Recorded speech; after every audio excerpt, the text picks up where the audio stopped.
Welcome to Audible Interlude, a G.I. Joe podcast. I am your host, Dave West, codename Phantom Troublemaker.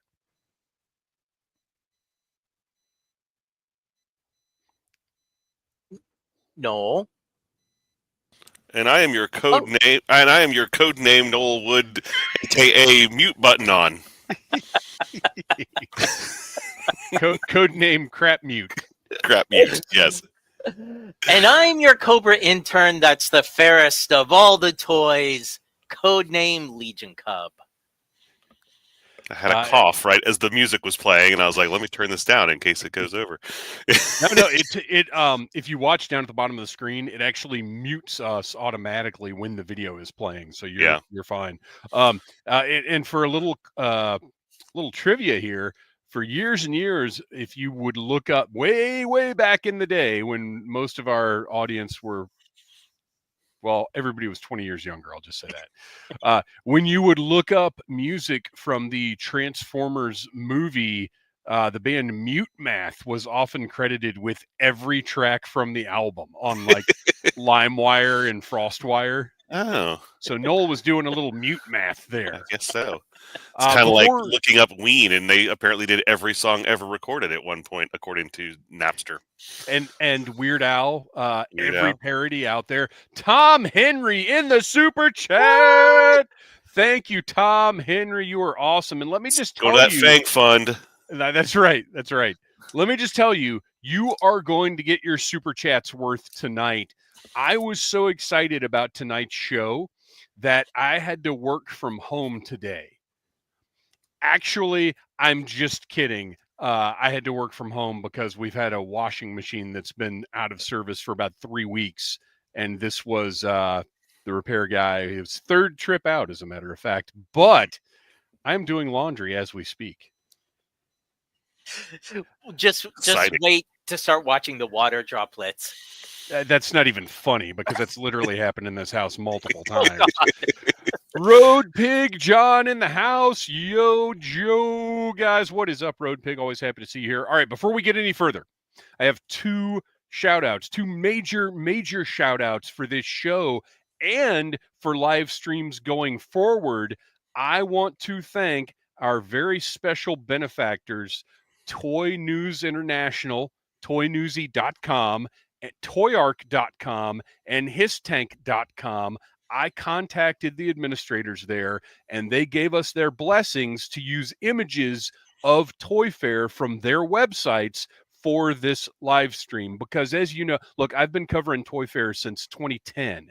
Back in the day, it was on the Needless Things blog, and then we moved on to the podcast where pictures were never really a concern, but we've always used those websites for references. And now that we're doing these video live streams, it's really difficult to, we can talk about stuff all night long, but if we're doing a video live stream, I want to have images for you guys.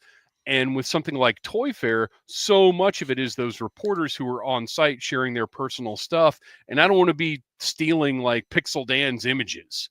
Like I've never been comfortable doing that kind of thing. So I sent out messages to Toy News International and to Toy Ark, which his tank is part of the Toy Ark family, and asked, hey, we'll throw your livery on it, however you want to do it. We'll put links in the description. We'll give you shout outs. And they were like, absolutely, go for it. And thank you for asking, because I'm sure plenty of people don't. So, yeah, we've got great images. Everybody, I'm sure everybody listening, everybody watching, you're already on Toy Ark, His Tank, Toy News International. I'm sure you're already on there anyway, but give them a little, maybe click a link in their ads or something to show them a thank you for being part, for letting us be a part of that community, because they didn't have to say yes and they did. So as a result, now I do have some press stuff that I got from Hasbro. I've got a couple things from other places, but the bulk of everything tonight is those guys. And I just really can't say enough nice things about them being that generous with their content, because it is a privilege to be able to go to Toy Fair. I've been trying to do it for 14 years now, and I just can't quite get to that credential level. So it's great to have that kind of support. All right. On that note, you are watching us on the Needless Things YouTube channel. And speaking of Toy Fair and Toy Arc and Toy News International, this Wednesday we will be live with a non-G.I. Joe recap of Toy Fair. I will be on there with, well, I don't know how you're showing up on the screen. I believe Legion Cub is right here. If everybody's screen is the same as mine. And our head of research returning to the show for a toy episode for the first time in quite some time, Mr. Ryan Schweck.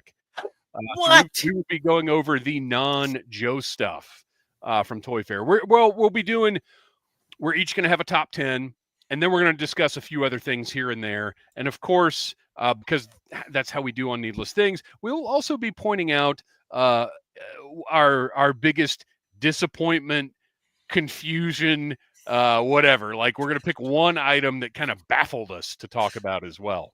And listeners, if you think that Angry Noel is entertaining, Annoyed Shrek, not even angry, Annoyed Shrek is even more Shrek. Sorry, Annoyed Shrek is pretty amusing too. I was watching too much Apollo and Friends. Although Schweck also is like an onion. Yes. Especially around 2 a.m. at Dragon Con. Our shirts are available on TeePublic, and the way you get there is follow Audible Interlude Podcast on Instagram. That is the best way to interact with us. Every time we're doing a live stream, we'll put up a post for a sound off, which we did today. Now, we are still saving the sound offs from last week for our live stream on March the 10th, right here on the Needless Things YouTube channel. But tonight we have Toy Fair specific sound offs. So we put that up on Audible Interlude Podcast on Instagram. People responded. We'll be talking about those later on. But go to those pinned stories in the bio and get yourself some Audible Interlude or Needless Things merch. And if we see you out in public with it, we'll hook you up with a little something. I already mentioned our next live stream is next Monday. This was originally going to be a pre-recorded audio episode, but there was plenty of news at Toy Fair, like G.I. Joe-centric stuff for us to talk about. So here we are, and I got to say, guys, I think that's it for intro. We need to get right down to business, don't we? A lot of news to cover. Yeah. All right. Well, Kristian, I think you've got a little treat for us. I do. So let me... Since the beginning of time, children have always played soldier.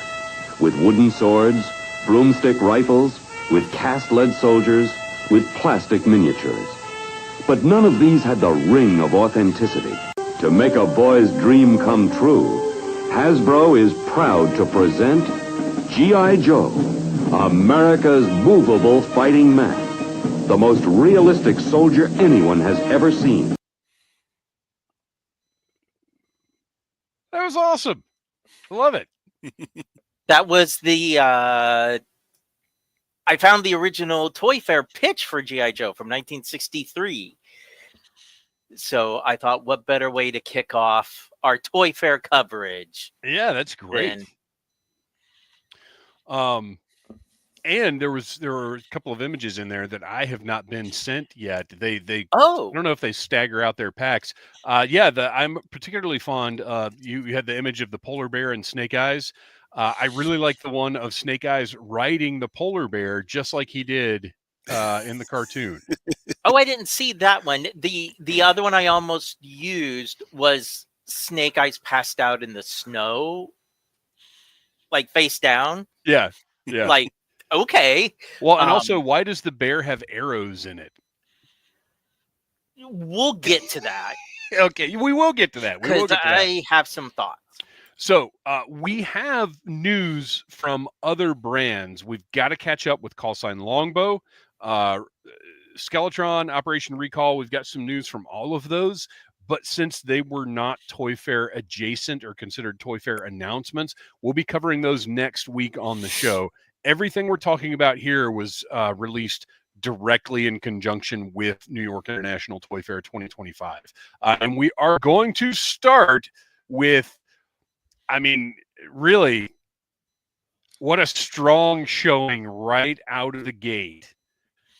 Cold Slither, the Band of Vipers box set, which there are images of the box itself on Toy News International right now. You can go check them out.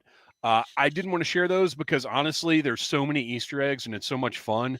For me, I'd rather wait until I have it in person to really take a close look at it. But if you want to see all of those images, Toy News International. I'm kind of angry about the box because I really hate it when they do super nice boxes because I'm going to feel bad when I throw it away because I'm not keeping a bunch of boxes. That's the thing is when I saw the box, there's one thing in particular, and I was like, well, this is staying. I will just have to make room for it somewhere. Yeah, those Serpentor and Mindbender boxes, I held on to them for so long. And I was like, I just can't keep them in my collection anymore. I don't have the room for it. Yeah, I agree. The Serpentor, no, the Once a Man with the lenticular front was the one that matter of fact, I've still got it. I haven't thrown it out yet. Like, I would at least save the lenticular front on that one. I didn't ever pick that figure up, but I probably would. But can we just say, like, well, it was Thursday when they dropped this? I think that's right. Because I was like, oh, Thursday's the new Friday because this is the way to do it. It was right after we went live last week. Oh, was it? Oh, that's right. That's right. It was the day after we recorded. Okay. I remember it being very like pre-Toy Fair, and I was like, this, you don't want to you want people to have that excitement and not have something get buried. This is how you do it. The one thing I'll say about the box, if I'm correct, they're kind of just going to be in there. My hope when I first saw it was like, oh, they'll be arranged like they're on stage. But the way that they're arranged, I think they're just going to be standing in there just like this with their accessories packed in beside them. So it's not going to be like it's a display. You know what I mean? Well, so if you turn it around to the backside. Sure. So let's take a look. Let's go through these. First, we have Zartan on base. Look, I have said before, I am not super enthusiastic about Sunbow stuff in classified. However, I'm looking at this, and we'll get to the Super 7 version of this figure a little bit later. I'm looking at this as this isn't going on the shelf next to my Hiss tank or with my other Dreadnoks. This is going to be its own display. This is a separate thing. If they had offered this set independent of Classified before Classified existed, I would have bought it because it's Cold Slither and it's awesome. So to me, this isn't even really a Classified release. This is just 1/12 scale Cold Slither figures. You know what I mean? Yeah. So I have to get it because if this had just come out one year, there's no way I wouldn't have bought it. So just because it's not necessarily the source material I want from Classified, I got to get it. It's too legendary not to. Keytar. Yes.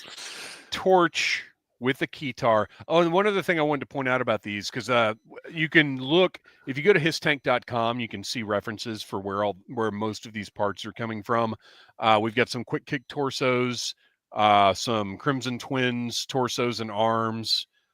So the upper bodies, you can see where they come from. I don't care.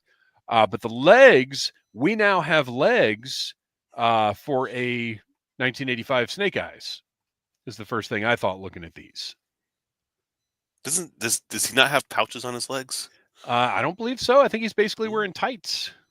Okay. Let's I'll do a little cross check. We can look stuff up live on the show. 1985 Snake Eyes. He's got thigh straps, but I mean those will be separate pieces. They wouldn't be sculpted into the legs. But yeah, he's got like strappy things.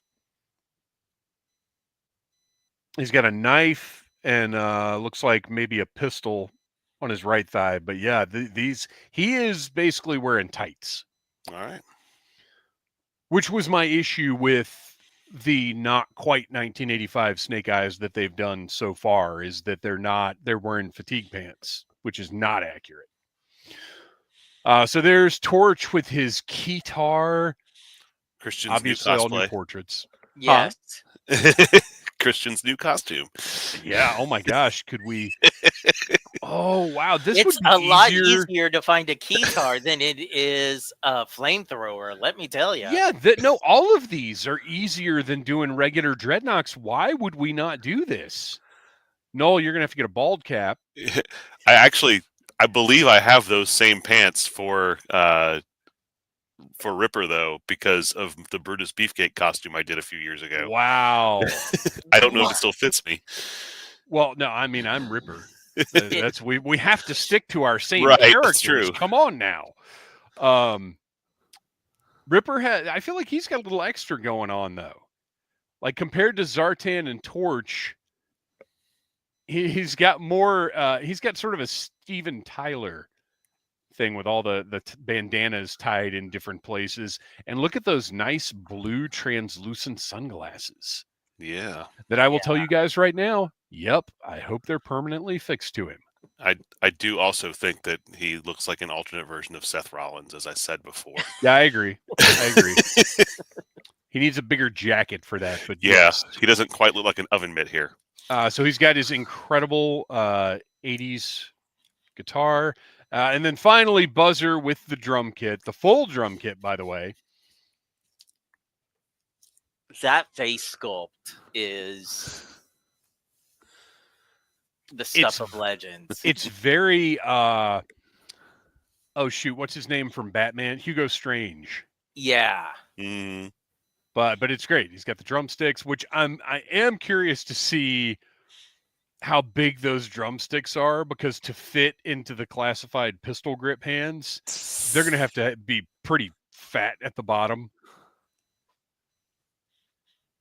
But there you go. That is, and this is the only place you can see Buzzer's full figure. Cold Slither box set. Now, what do we think about pricing wise? I think we both said around 125. Yeah, after seeing the box, I'm more comfortable saying, because I was pretty firm on 125, but now I'm 125 to 150. I mean, that is a lot of accessories. That drum kit's going to be pretty big, and it's all new sculpts. Yeah. So now, yeah. Is there a stool? It just occurred to me there is no stool in this picture. Oh. I mean, surely he's not just standing up playing the drums.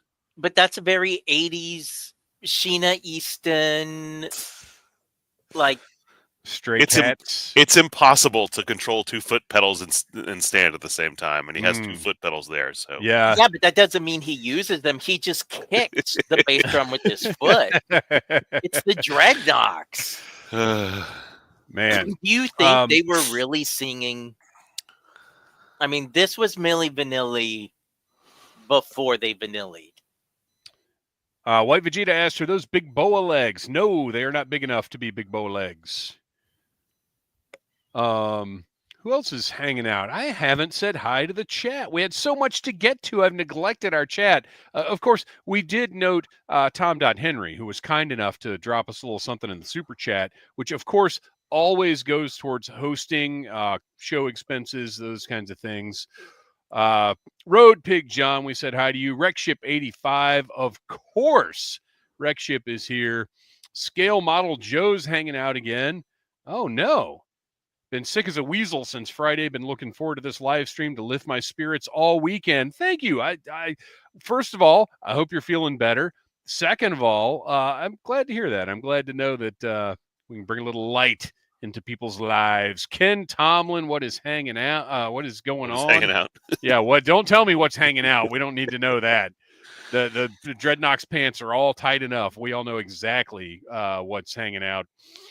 Let's see. Smog 17. Wow, we get a lot of folks hanging out tonight. I'm glad. That's what's hanging out is the people.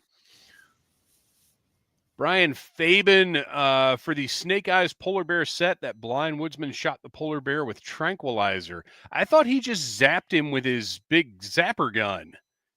Did he shoot him with tranquilizer? And was the tranquilizer delivered with arrows? I think he just zapped him and the polar bear ran away, right? For me, it hopefully is just poor display management. It's not so much the arrows, it's the piece and how it fits over the leg. Like the pictures that I saw, I was like, ooh, that is gonna go in the accessories bin to never be touched. Yeah.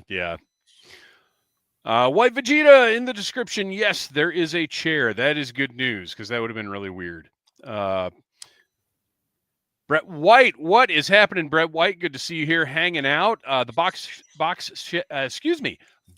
set should come with a 45 of Cold Slither. They are actually releasing a Cold Slither album in conjunction with this set. Now, it's not included in the set, but they are releasing a 10-song album. You know what I want them to do? Do you remember those little flexible discs that used to come with books or like McDonald's things? Like Billy and the Boingers? Yes, and you put the coin on it to make sure it's weighted. I want them to do that with this box, with this set. Yeah, do a single of Cold Slither like that, a flexi disc, I think they were called. Mm-hmm. Put that in this box set and then like release the album separately. That's a great idea, though. That would have been, and it couldn't have cost too much because it was a common gimmick for a few years in the late 80s where like they would come in like cereal boxes. Right. Yeah. McDonald's, you play yours, and if they sing all the way through the song, you get to win a prize. Yeah. Redship 85 has a good point. Hit that like button, Audible Army. Hit the like button. And I'm going to put this challenge out there to everyone for Joe Fest. See if you can outdo Redship 85 when I say that. But let's come up with what the Cold Slither drink is. Oh, yeah. So that way, That brings up like the thought of, I mean, it's going to be something frozen, right? But it's not a margarita. That's too simple. Does it have to be frozen? What about something on the rocks? What about it's got to be frozen, I think. What about a frozen snake bite? I just like thought it was slushy snake bite. I just thought it was going to be grape soda with some like bottom shelf whiskey in it. Okay, yeah. Okay, Noel won it. Noel, you win, and everyone that comes to Joe Fest, look for me for your grape juice with whiskey in it. But it'll be bathtub whiskey. Kevin Riddle said, Lenny said it shows where Scarlet was trying to rescue Snake Eyes, so there are bolts. So this is, despite it being based on Sunbow, they're making up new stories, which, fine, whatever. All right.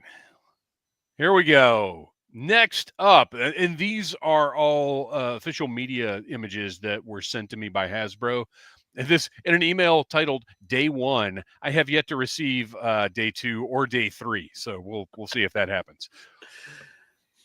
We have the, in all caps, G.I. Joe Classified Series Legacy Collection Search and Rescue Firefighter. And I got to say, I told you guys these legacy figures don't necessarily do it for me, but this looks really cool. That's a cool looking figure. Right? Oh, man, the black and the yellow and the silver. The reflective silver and yellow looks really, really good. And it may just be a trick of the light. The figure might not look as good as it's in person, but I'm digging it. It looks very heroic. The accessories. I like the thermal fire blanket deal. Mm-hmm. I think that's a nice touch. Although so in this image, again, I'm going to make my point again. Everybody listening to this, everybody watching this, reserve your judgment until you look at images in full size on your computer. You cannot properly judge images on your phone because when I first saw this image, looking at it on my phone, I thought that the figure in the back there had like something happened to it. Because you can't tell that that's the firefighter. I guess that's The not balaclava. a balaclava. Is it a balaclava? Yeah. I don't know. Whatever the open face mask is that firefighters wear. You just can't tell that's what that is. And I was very confused by the choice that they had made with that figure. Now I understand. And there were a couple of instances like that in these Toy Fair images. Toy Fair images. Tom Henry says, I'm hoping buying the Firefighter for my 7-year-old gets him into Joe's. Hard to compete with Minecraft, though. Actually, Tom Henry, buy your 7-year-old that 12-inch Jack Black figure that I'm seeing pop up everywhere, and you will have no problem scaring him into liking G.I. Joes. Or he's going to end up being a really big Tenacious D fan, and you're going to have a lot of explaining to do way before you should have to do it. Get him into Fortnite, and then you get him that figure that looks like Firefly, and then you get him hooked on G.I. Joe through Fortnite. Much better. Scale Model Joe's nailed it. There's definitely something Yulebrenner Westworld going on there. That is absolutely the weirdness that was in my head. All right. So some more images. I mean, it just really is a great looking figure. I'm going to get it because it's a great figure. I don't know that it's even going to go on my classified shelf, but it's just, I'll find somewhere for it in my collection because it's just cool. All right. Next up, big surprise. So another reprint, I guess it's a mass market reprint of Void Rivals #1, but this reprint of Void Rivals #1 includes figures of Zertonian Solila and Agorian Darak from, whoa, what the heck are we looking at? Whoa, did this like not process? That's how exclusive those figures are. It is not for public consumption yet. What happened? Okay, so Kristian, why don't you talk about Void Rivals Transformers for a second, and I will get this picture. Yep. So there is a box set that's going to come out, and it will have Jetfire, which is a re-release, and then our 2 main Void Rival non-Transformer characters. But the cool thing that stuck out to me about this set is the 2 characters are being done as O-ring figures. Which you can tell from these Zartan and Baroness legs that they have. But it's not part of like, the G.I. Joe Transformers crossover series or anything like that. It's strictly Void Rivals. But it is our first toe dipped into the waters of releasing Skybound designed figures. So, and an O-ring. Huh, this is interesting. It doesn't seem to want me to share this image. This is weird. No news yet as far as when it's being released, where it's being released, cost, none of that. This was like I saw them on Sunday. So yeah, you saw this before I had seen it anywhere else.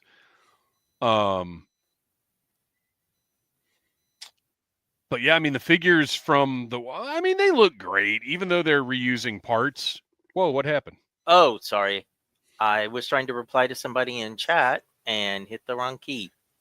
All right, we're going to have to take your admin privileges away. Right. Multitasking over here. It never works. Don't try it. All right.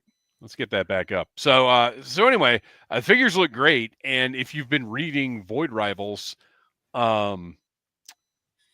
it's a great comic. All of the energy we have said, we're only reviewing the Joe stuff because we just only have so much time to devote to that. I mean, I would love to still be reviewing Real American Hero because, as Kristian pointed out a couple of months ago, it is on fire right now. But we just don't have the time to do it unless we start getting a whole lot more in the super chat. And then maybe we can forge ahead. But no, seriously, Energon Universe is fantastic. My issue with this, as soon as he sent it, I was like, oh, well, this is one of those fake out sets like they used to do back with the San Diego Comic-Con releases where it was, a repaint of a vehicle in Transformer colors or a Transformer that didn't actually scale with the O-ring figures. But the problem here is if you made a Jetfire big enough to be interactive with O-ring figures, that thing would be massive. Yeah.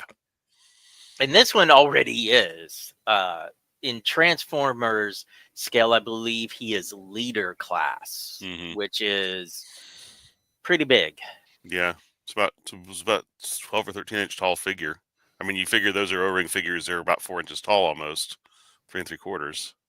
Yeah, so that's a big boy, almost as big as the snake we'll be talking about later. Yeah. Okay, so nice surprise. I really want the figures. I don't really want the Jetfire. So it's going to depend a lot on the price. What is the price point of a Transformer leader that class size? figures? Usually 80 on up, depending. So we're potentially looking at it ain't going to be $100, $125 maybe. Oof, probably not for me. And most of the comments that I've seen from people are from the Transformers community. Most of them are saying the same thing because they already have that Jet 5.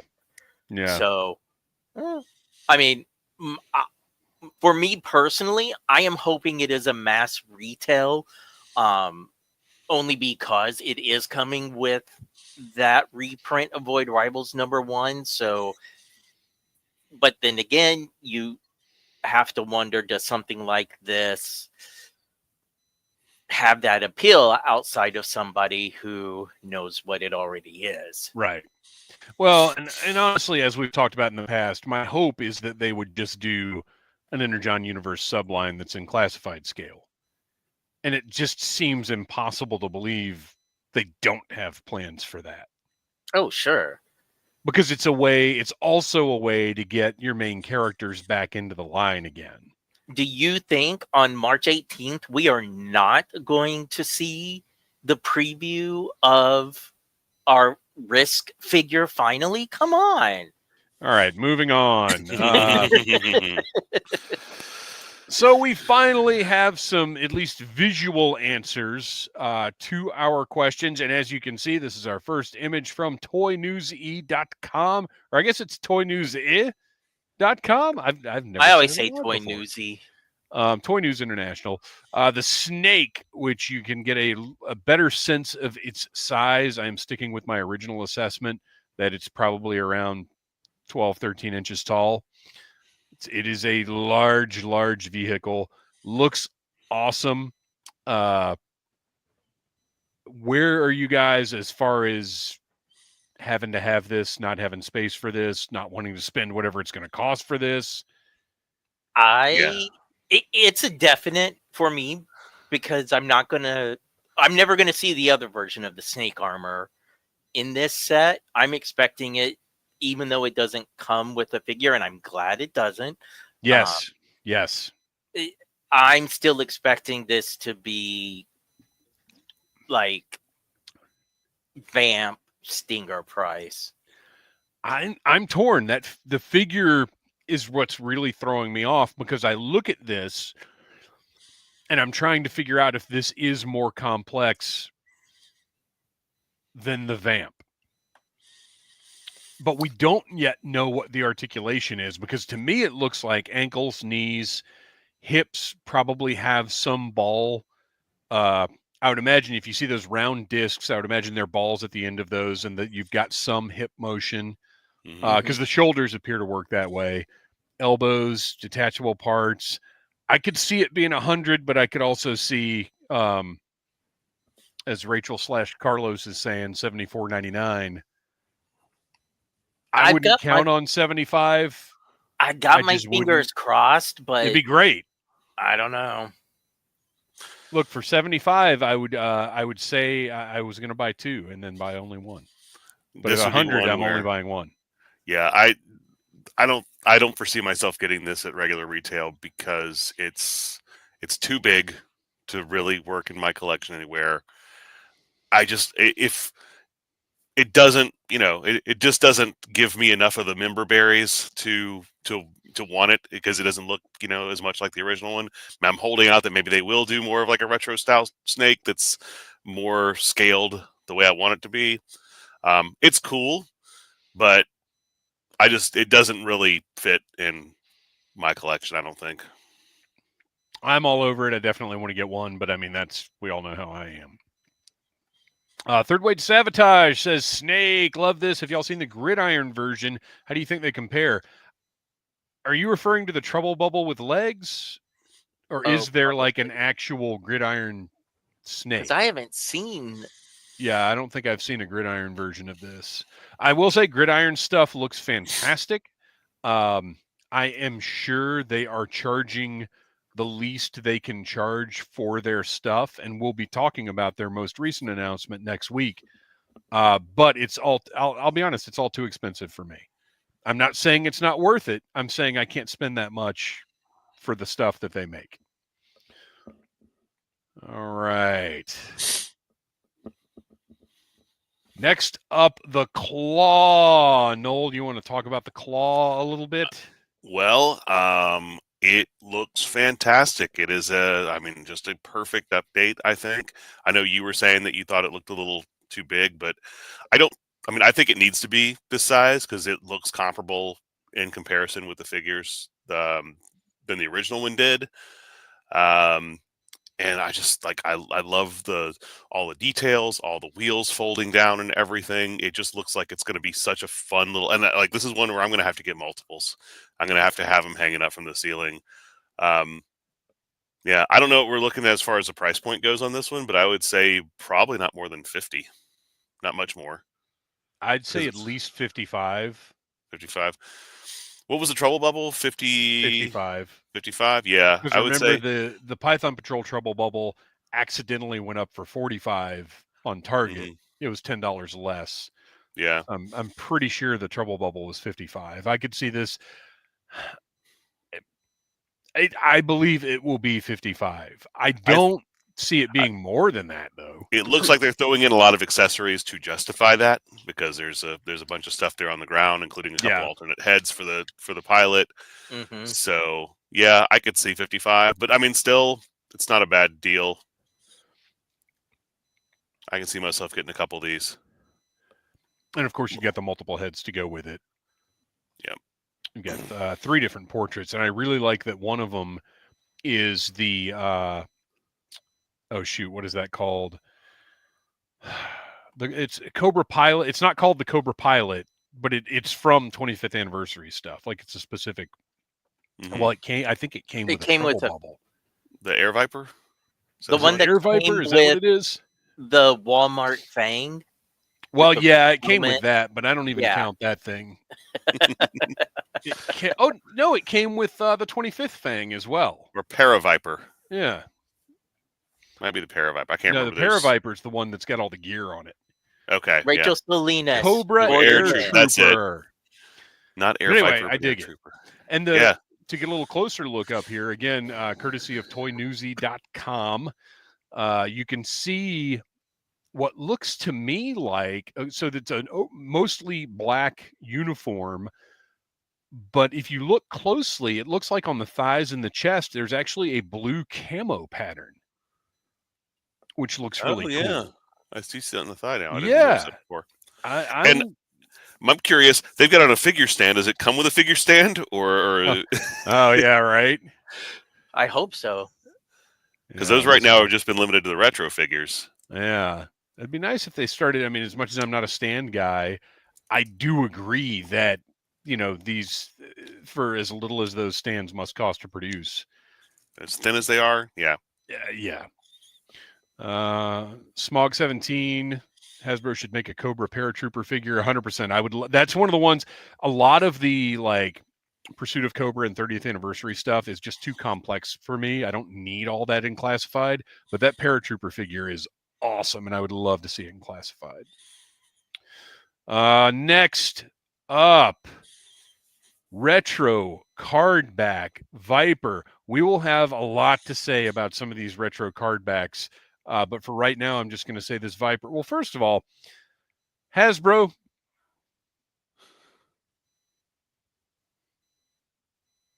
Hey, Hasbro, it's me, Dave. Look, I'll be looking for a job in October, and I'm not looking for the moon. I don't need 6 figures. I just need something that's going to keep me happy and pay the mortgage on this old house. So why don't you bring me in? I'll take care of setting up these displays. I'll turn those wrist gauntlets around the right way. I'll have them holding the guns correctly. I'll make some nice little displays that things don't fall over in. Bring me on board as part of your mobile presentation crew, and you won't regret it. That's Dave West. You can hit me up at phantomtroublemaker@gmail.com. Thanks, Hasbro. All right. So anyway, if you noted, the reason I made that announcement for anybody listening is the right gauntlet on this Viper is just turned completely the wrong way, and that kind of stuff drives me nuts. As a matter of fact, I won't even just be mobile. I'll be all over, because you see these product shots all the time where they have the legs twisted around wrong. That's for Marvel Legends, classified, everything. People, come on. Put a little effort into your jobs. I am super stoked about this. I love the colors. What do you think? I love the colors. I kind of feel like if I have a bunch of Vipers up on my shelf, I've not ever been crazy about the classified Vipers. I may just wind up replacing them all, throwing the rest of them up on eBay and just picking these up to replace them. Same boat. Once I see, and look, I'm going to need to see it in hand before I make that decision, because you never know until you've got the final product. But if in hand they look as good and vibrant as this does, those other ones I'll bag one just so I've got it. I'll keep maybe one, maybe the officer, just to lead the squad. But yeah, the rest of them I can do without. Yeah, all the Viper packs that I got. I'll keep the officer for sure. I'll keep one of the Cobra Islands, and then the rest of them, because I've got 4. Oh wait, no, I've got 2 Cobra Island. I've got the 2 from the 3-pack, and then the officer. That's what I've got. So yeah, I'll sell. I guess I don't even need to keep 1 from the 3-pack, except for the officer. I don't know. Anyway, this one is my preferred Viper, 100%. I'm actually surprised that they did the digitized explosion on the back. Yeah, because they haven't done that aesthetic at all with any of this stuff yet. But this is the first, I guess, 86 or later figure we've done. Gosh, in retro.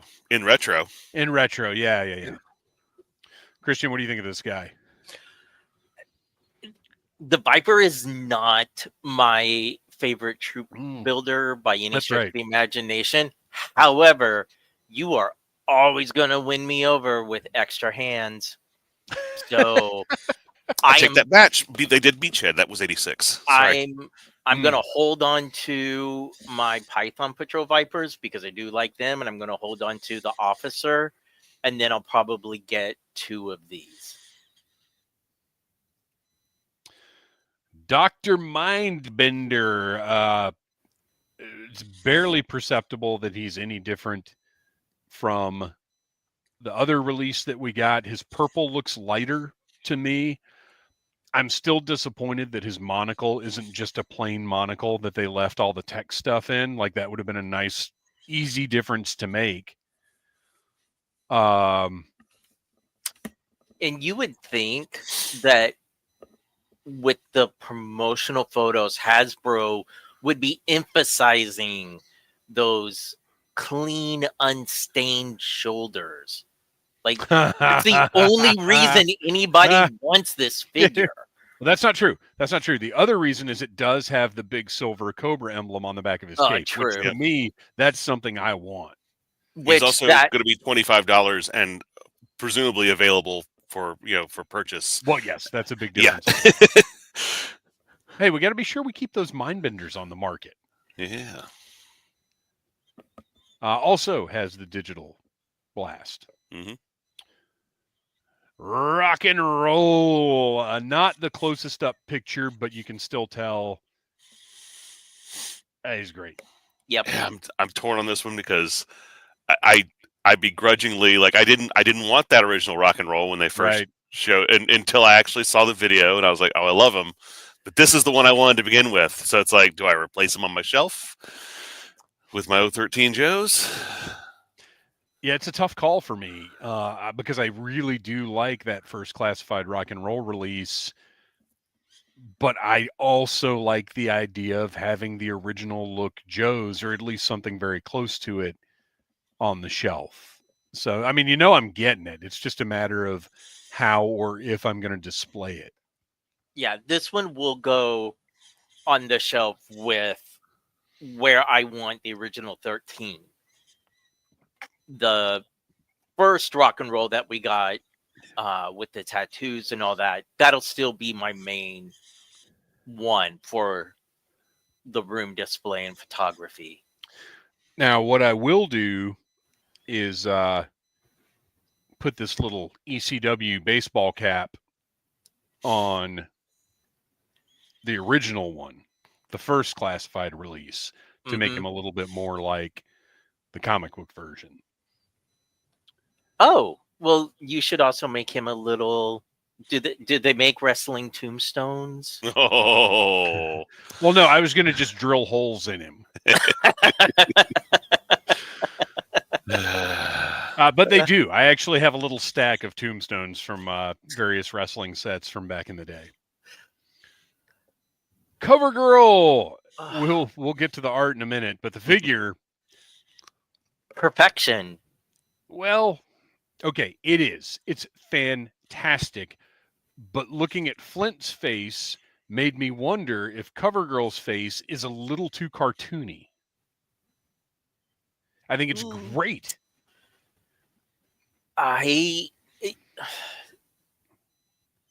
And I think the original Cover Girl face sculpt is as bad as the Falcon sculpt. Oh wow! As far as I'm concerned, wow!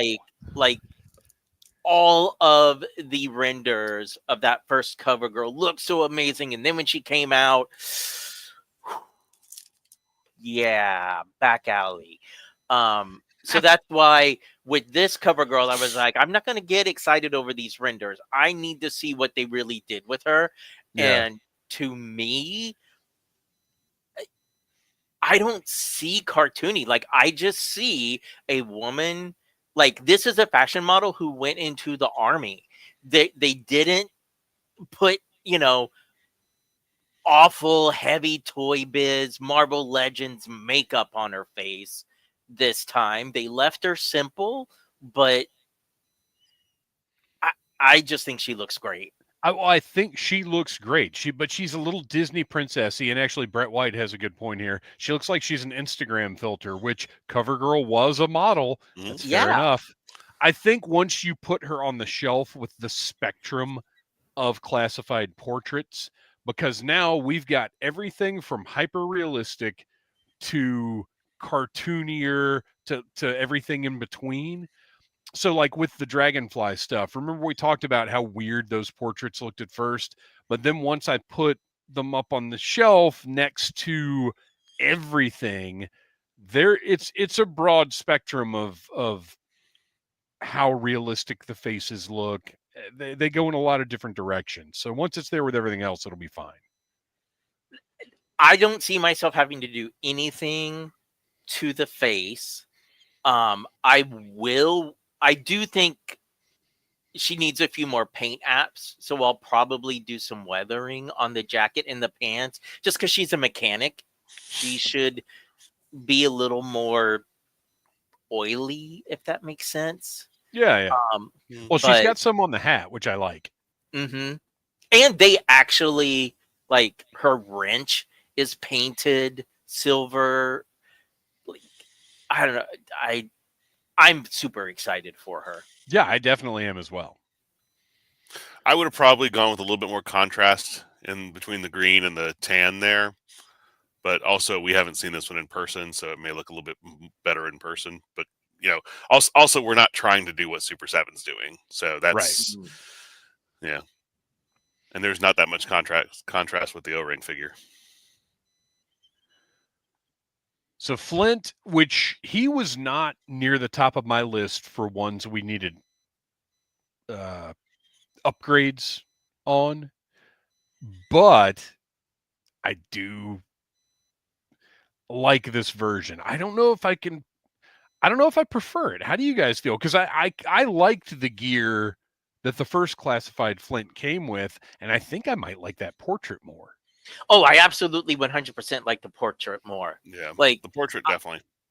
This is one I'm not going to pre-order because I do really love the first Flint that we got. But I know myself, if I see this on the pegs, I'm going to buy it, but I'm going to swap the heads. Yeah. Whenever and that take maybe photos. that might be what I do as well. And I mean, this retro card back stuff is the only stuff I've seen on pegs lately. Mm-hmm. Well, aside from like Raptor and Naugahyde, like the bigger deluxe figures seem to sit around, but like regular classified, I think I saw a Slither. I think that's the most recent thing I've seen, and there was one. I haven't seen that one. But I see plenty of the retro card back stuff, which is good. You know, it's good that something's out there. Yeah, I prefer this with the bandoliers. Obviously, that's the classic look. What they did at the time when that first Flint figure came out, because it was one of the first ones in the line, that's what they were doing at the time. They were reimagining them. They were giving them a little bit more of a futuristic, but still / like military look to him. So I thought he fit perfectly at that time.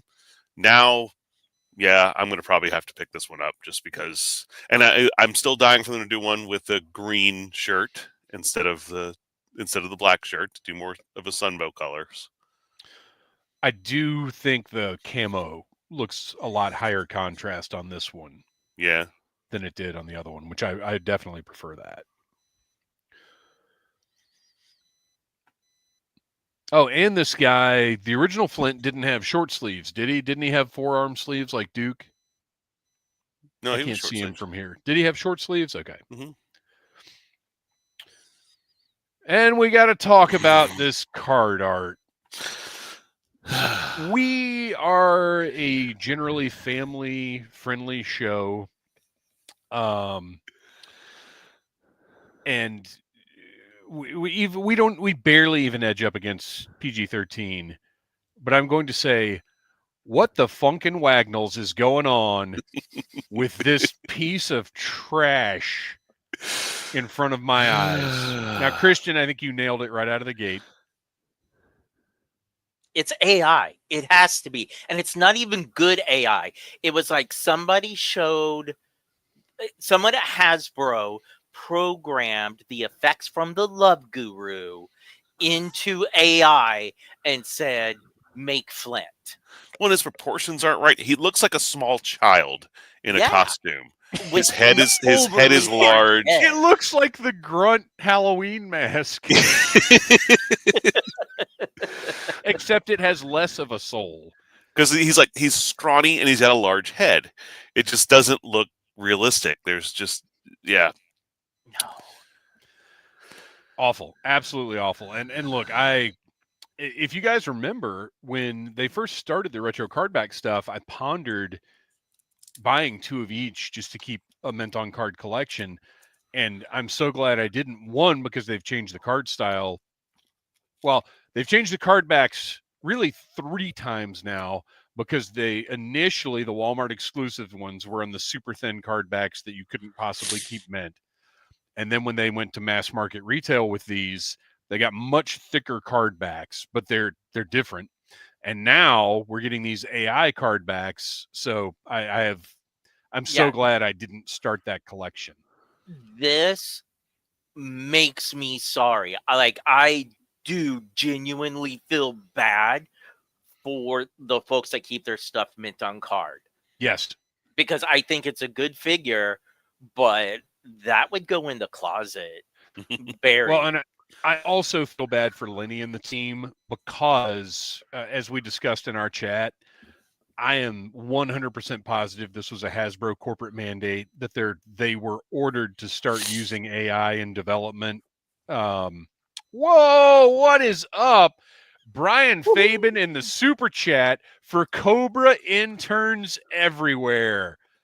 Excellent. Thank you so much. Again, anything that comes in the super chat all goes to production, to hosting, to all the expenses that are involved with doing these shows for you guys. Very much appreciated. Oh, whoops. Brett White. Kristian, your admin privileges are on the line. Maybe we can get this changed if they change Sonic's teeth in the movie. I am... and Jeff Butler, this shows how wonderful, pure, and golden the Hector Garrido painted art truly is. Absolutely. Well, it shows how wonderful, pure, and golden all of the old school painted stuff, everything from Hector's artwork to the old oh gosh, who did all the movie posters, Star Wars, Indiana Jones? Oh, yeah. I can't think of his name. We're not doing that podcast right now, so I can't conjure the name, but you guys know what I'm talking about. Or even stuff like Larry Elmore and all the stuff he did with Dungeons and Dragons, like all that classic painted artwork that has fallen by the wayside thanks to the corporate scumbags. Whoop, I'm going to stop myself because I was chastised for going in a certain direction a couple of weeks ago, and rightfully so, I will say. Let's move on to the Televiper. And look, I know Drew Struzen. Thank you, Brett White. Brett White, you are an invaluable. Oh, look, Jeff Butler jumped in there with it as well. Jeff Butler and Brett White, you are superstars of the show tonight. Thank you very much. I know it's going to sound like I'm doing a lot of complaining tonight, and I kind of am, but I love all of this stuff. It's just there are things about it, and I believe a lot of them are just production issues that I feel like need to be pointed out. So, retro cardback Televiper, and I will again point out that these are referred to by Hasbro as retro cardback releases. So not all of them are going to be retro releases like this one happens to be, like where the figure actually is a retro version of the figure. So this, I love it. I'm thrilled that we have a more classic version of the Televiper, although I really did like the one that came with the Trouble Bubble to the point where I ended up with two of them. However, in the renders, the verbiage on their visors looked fantastic. Now, you can barely even see it. I'm hoping this is maybe not a final production figure. I'm also thinking it might be photography. It may just not photograph it well. Was in the renders, they were big, bold, red letters. And this is barely visible. But you're right. Yeah, it could be the I thought it went away when I first saw the photos. I was like, oh, they didn't do the wording. They decided not to do that, I guess. So, I don't know. We'll see. Hopefully the finished product looks better than this. But, I mean, that was one of the things I was really excited about with these. It was one of the main selling features because, like I said, I like the other Televipers they did. Mm-hmm. Noel, did you catch that the words had all but disappeared? Yeah, I was like, I know the same thing. And again, I chalked up, it could just be the photography. It could just be the lighting. I don't know if I'll pick these up because I've got, mine on the shelf and I like those too. I do miss having the short sleeves, but really that's the only thing that besides the helmet that I really care about. Yeah, the visors on these was a big enough selling point for me to want to get a couple more, but I don't know. We'll see. We'll see what happens.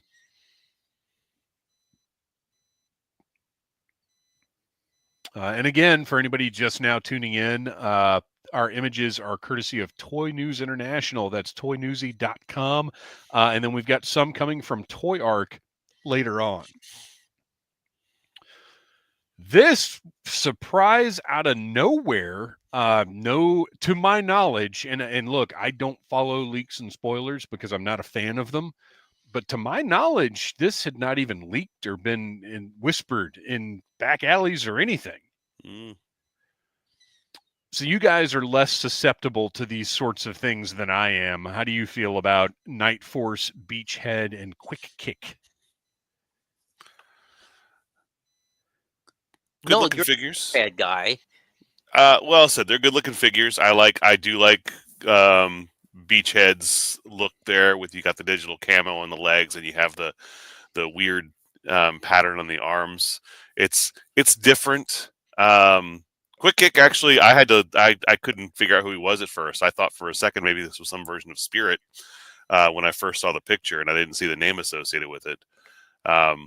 But yeah, they're good looking figures. They don't really have a place in my collection, but they're definitely, if you like the Night Force aesthetic and you just want to collect more versions of these guys, are we presuming these are going to be a Walmart exclusive, or?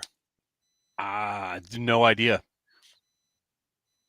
I would assume, only because so far all of the Night Force ones have been.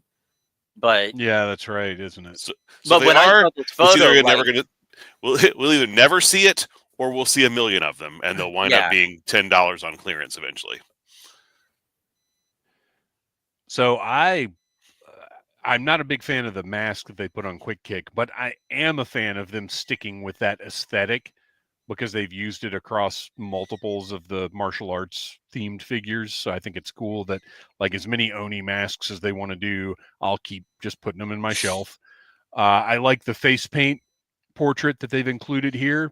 I think it's a nice touch for Night Force. And I love the fact that they've put Quick Kick in a little more reasonable combat garb. I think that's like, they didn't just Night Force up the Quick Kick figure. He actually has boots and like tactical gear. Well, and I couldn't tell because from this picture you can't see, but does Quick Kick have his feet covered? Because that's he's got boots on, and he's got I didn't think he knew how to wear shoes. He's got Grunt's vest with the little flip down phone gadget. I think it's a great design for a Night Force Quick Kick. And then Beachhead, like Noel said, I just really like this look. The digital camo is awesome. The cross hatching on the sweater looks really good. Do I need another Beachhead and Quick Kick? No. Do I need any more Night Force at all? No. Do I like these figures? Yeah, absolutely. I think they're great designs, and as such, I'm going to get them for sure. Compared to some of the other Night Force releases we got, I would say that Quick Kick is so completely different enough from, well, I guess the only one other Quick Kick that we've got, that it's tempting. Well, even this Beachhead, I mean, if you consider some of the reuse of sculpts and stuff, I mean, this could almost be a different character. If you need that in your headcanon to justify buying figures, these two, I think, carry it off. Yeah, like, my initial thought for this was, like, I did not realize that was a Beachhead at first. I thought it was a new character. So if I were to get it, that's probably the route I'm going to go. But it's, even for Beachhead, it's a fantastic design. Wreckship says, Lenny said the mask is supposed to be from Quick Kick taking down a blue ninja and taking the mask from him and repainting it. Fair enough. All right. I just kind of envy the guys at Hasbro that their job is just to basically look at all of the parts they have and be like, what can we put together to just make a real quick, like, exclusive to move product? Well, and to go back to the whole concept of Night Force and Classified, the other cool thing is we now have enough of a Night Force spare parts library that you can mix and match gear to create even more different looks for these figures. Like, we've got so many Night Force releases at this point. I've got so much gear sitting in my tote over here that I could pull stuff out and, just switch up whatever I wanted. So that's another cool thing is we're really getting into an era where the customization possibilities of Classified, even if you don't boil and pop, are significant. That diver set that despite my anti-Sunbow and Classified bias, I just really like this set. I like my divers. I'm into it.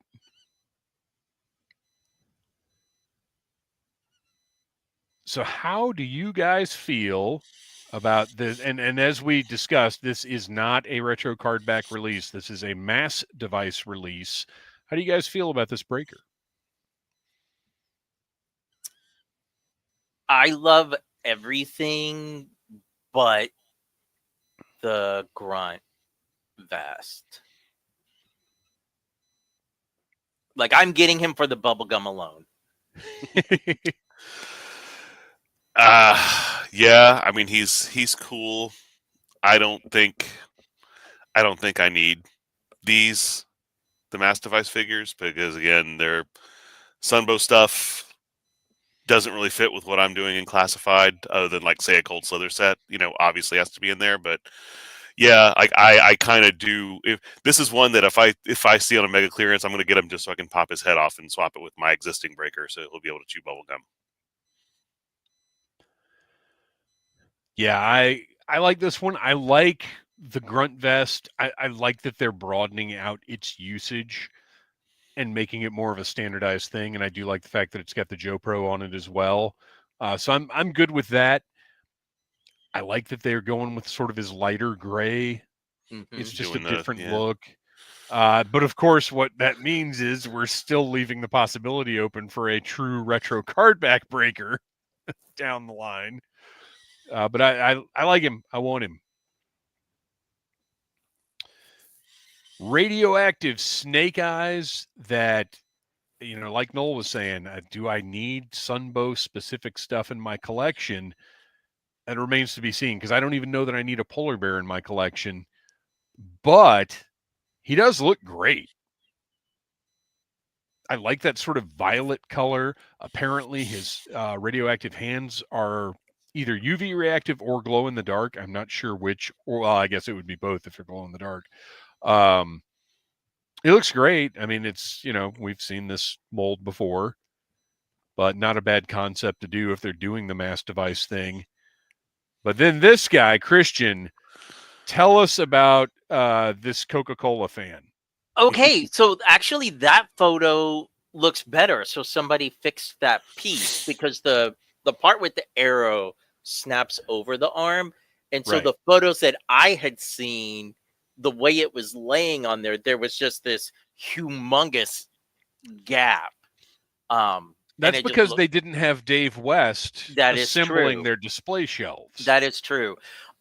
So as far as this goes, I'm just going to put it out there now for any of our listeners or Dave or Noel that are interested in the Snake Eyes figure. Just let me know, because I have zero interest in him, but I'm getting this set because I need that polar bear. Forget Sunbow. Like, to me, this harkens back to the old G.I. Joe playset. Yeah, you're right. So, yeah, the bear looks great. What do you think the price point's going to be on this? I mean, it's got to be at least 45. Big. I was going to say it's going to be more, I think, than what we've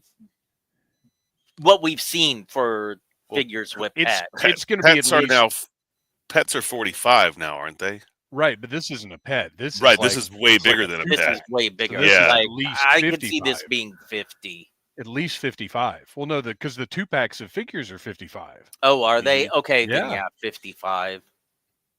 Yeah, that probably has twice as much plastic at least than your average Classified figure does. Yeah, but it's not as much about the plastic as it is about the separate pieces of plastic. Yeah.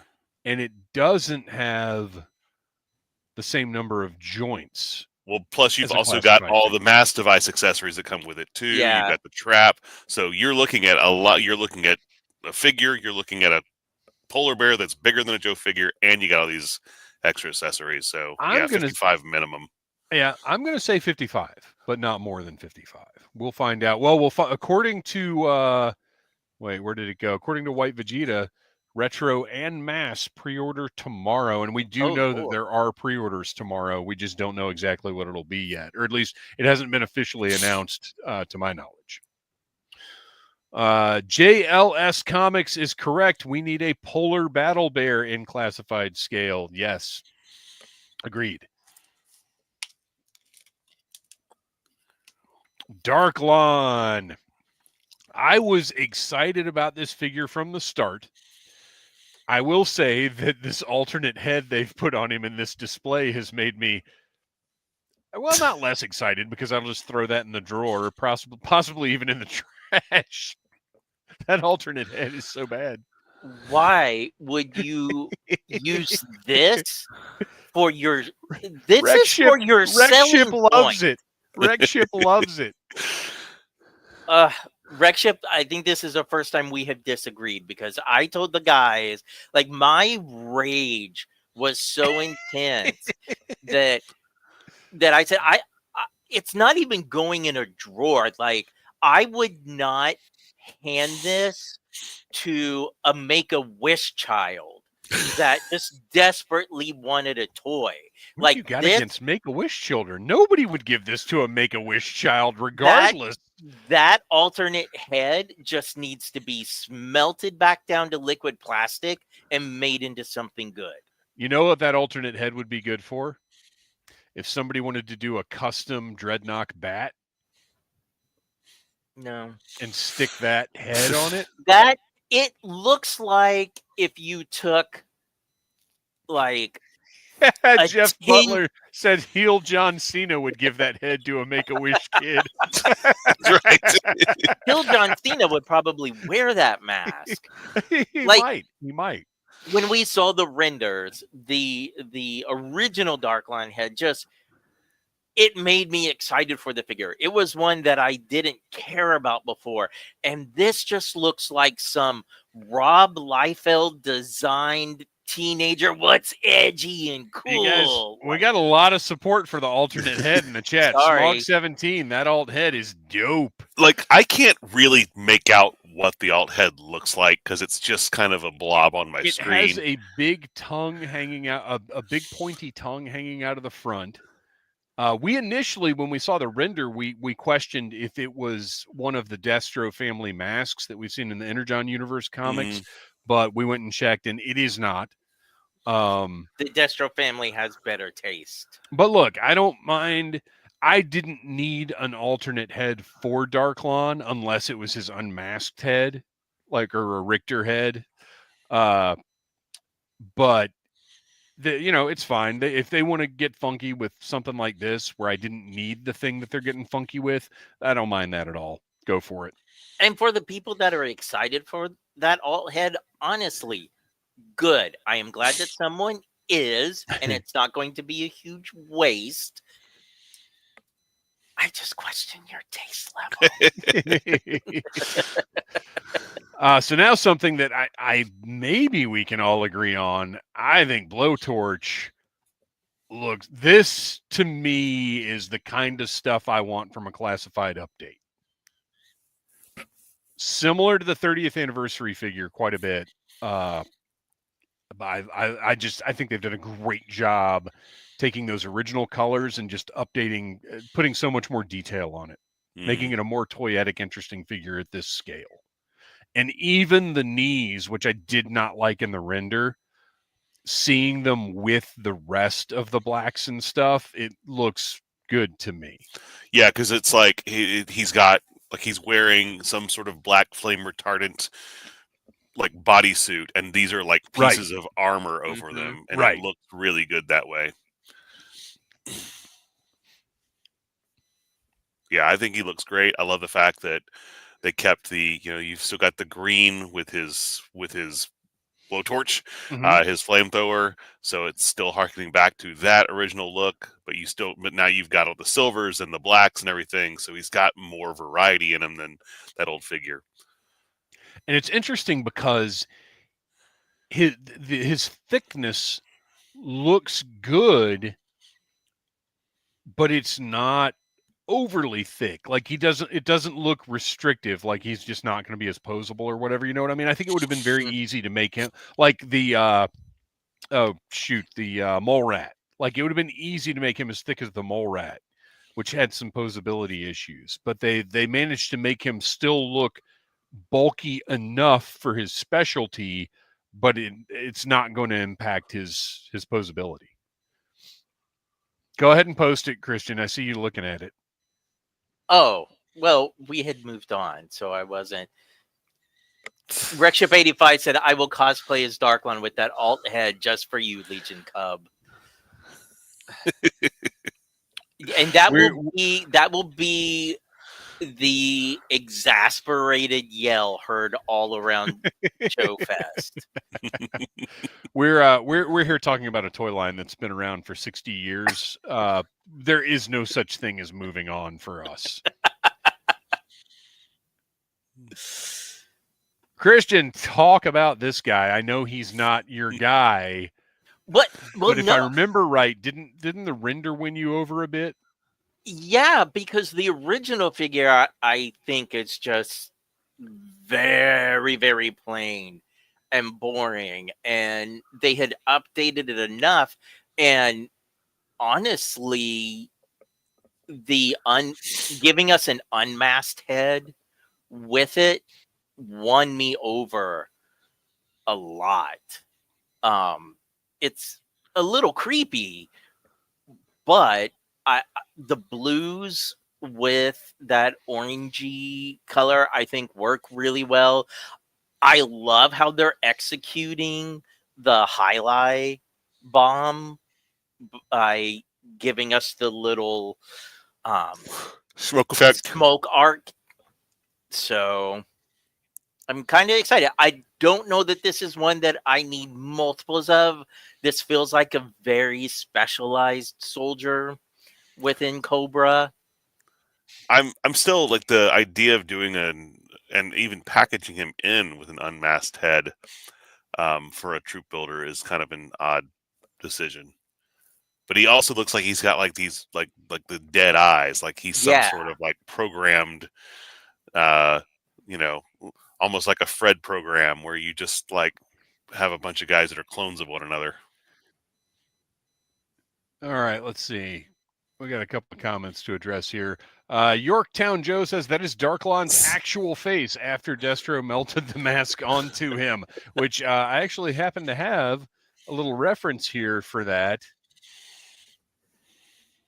Let's see. So at the end of the Destro mini-series, spoilers, Darklon has... Now you can see that's his regular Darklon mask that gets permanently melted onto his face, as per the Destro, as per the McCullen clan's habits. So we're suggesting that underneath that, it now looks like that metal tongue thing. So I'm going to go ahead and say Yorktown Joe. I appreciate your humor, but I'm going to go with a no. All right, what else do we have? Oh, Wreck Ship. What do you think about the lore change to the Frag Viper being an android now per Lenny? I don't know when you've been talking to Lenny. I haven't heard any of this stuff. Is Wreck Ship just making all of this up? Is he messing with us? I don't care about the Frag Viper being an android. That's fine. I have zero attachment to the Frag Viper, so if that's the case, sure, why not? Well, it does explain the face. Dead eyes. Yeah. Makes sense. He kind of looks like Machine Man a little bit from Marvel. Mm-hmm. Which it would be nice to get a new Machine Man figure, Marvel. Let's make that. Mine won't stand up. Footloose with his little tiny Pedro Pascal head. And he's He looks like he's doing a little disco dance in that. He is pose. doing a little. is. He's gonna cut Footloose. Footloose and fancy free. Yeah, absolutely. He looks like Footloose. He looks like I'm Footloose. happy. Yeah. He's a little bit notes? more muted than I wanted, but I don't know. Also- I think the camo. I mean, again, I think this might be photography. I think Yeah. the camo looks nice and high contrast. It's got 3 different colors, or at least 3 different colors in it. Mm-hmm. yeah, I mean he's your grunt, he's your infantry guy, so it's fine for him to look kind of just plain and generic. That's the idea. Works for me.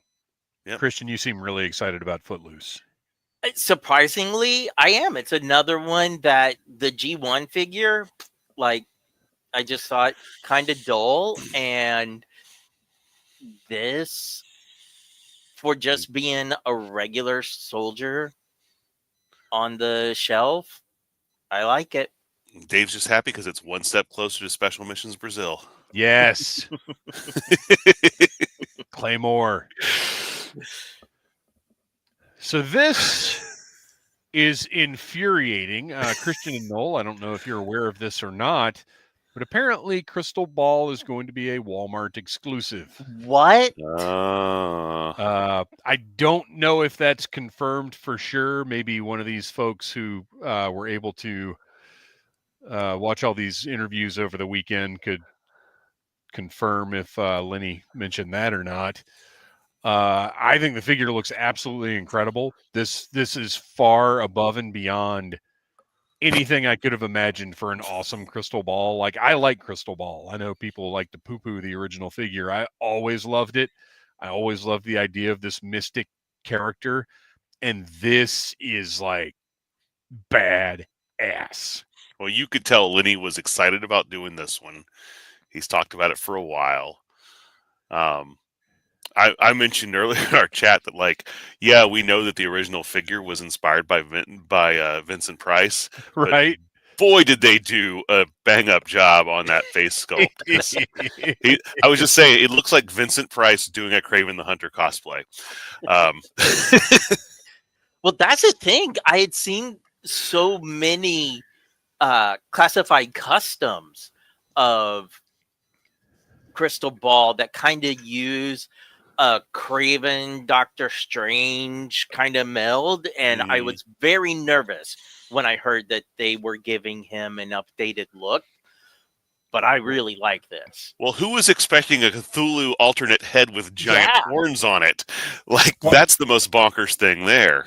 I love all of these weird mystical effects. Like, this is phenomenal. This could end up, we'll see once he's in hand. This could end up being my favorite classified figure. I mean, it looks like the shield might actually be lenticular. Well, so I was hoping it was going to be on a spinning wheel with ball bearings, so you could do like a hypnotic effect, but I wasn't sure if they were going to incorporate that or not. When I can't remember where, but I was reading a thing that had like a list of the accessories, and it said that there was a translucent piece that will snap over the lenticular shield. So the fact that they used lenticular in the description, I was like, okay. I think you can even see it in this picture. It looks like there's a circular green plastic piece. Yeah, with all the snake. That's it. Yeah. It is possible I'll get 2 of these to display, one just as Crystal Ball and the other one to put all the crazy stuff on. I like it easily like it that much. And our direct line to Lenny, Wreckship85, confirms the shield is lenticular. Lenny showed it off during one of the Toy Fair interviews. Excellent. Law and Order, I believe the first time we've seen actual... yeah, we never got a render. I don't believe, did we? No, we got a render, but we haven't seen the actual figure version. Okay. Because we saw, like, the vest and the mask and everything. We've got a render for this. It all runs together. Yeah. I love it looks like they've given a little bit of a metallic treatment to his vest. It's I got like a that. sheen. Yeah.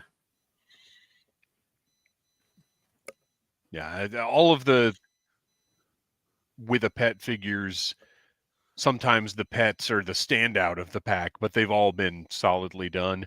But this one looks to be one of the best ones. I'm probably not going to put that little mask on order. He doesn't need his doggles. Yeah. Yeah, but I appreciate that they're throwing stuff like that in. Like if you can, make it more toyetic, make it more fun, go for it. I'm down with that. I think mine's going to be in his good boy. His good boy head's going to be on the whole time. I think so too. I'm still maybe without the goggles on, I won't notice it as much. But there's something about the sculpt for the barking angry face that it just doesn't look right. I don't know. He doesn't look angry. And besides, I like my Law and Order the way they were presented in G.I. Joe the movie. Order's just he's just kind of a goofy dog that wants to have fun. As opposed to Junkyard, who's just a scared dog that doesn't want to do anything.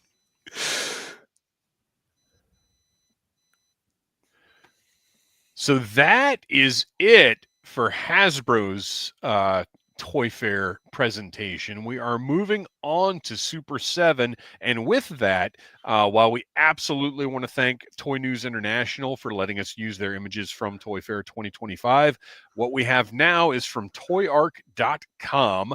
Who also gave us special permission to use the images up on their website. So everybody visit Toy News International, toynewsy.com, because I just picked and chose a few pictures. They have full galleries with lots more detail shots than what we presented here. Same thing for toyark.com. There are so many more images than what I chose. I just picked some highlight things for us to look at. So what we're looking at here is Reaction Plus Wave 3. And something I realized, you guys, as I was looking at these, Reaction Plus Wave 2, all Sunbow. Reaction Plus Wave 3, all Sunbow. Interesting that they seem to have, at least for the time being, kind of left comic stuff behind a bit. Because the first wave, we had comic Snake Eyes, and now and the Bat. That's right. Yep. And now we're just full on Sunbow, and I'm good with that. I would rather them focus on one thing and give us a more complete collection of that thing. But let's take a look at these individually. Starting off with Snake Eyes from the animation. This is not a repaint of the Wave 1 Snake Eyes. This is a new figure. And it is... okay. So the figure, I think, looks great. It's that navy blue with the gray detailing on all the straps and belts and web gear and everything else. The sword, though. What is up with this little chunky wanted at Six Flags sword? It's not great. I didn't even pay attention because I'm just so not interested in Snake Eyes that Sure. I was like, yep, there's the Snake Eyes. And now, yeah, that's the Snake Eyes looks great. I definitely want a Snake Eyes from, I guess, right from Revenge of Cobra. Mm-hmm. He had this new look. So, I mean, this is one I want, but that sword is not great. But you know what you can say is the card art looks nice. It does. It's one thing that Super 7 pretty much never fails at.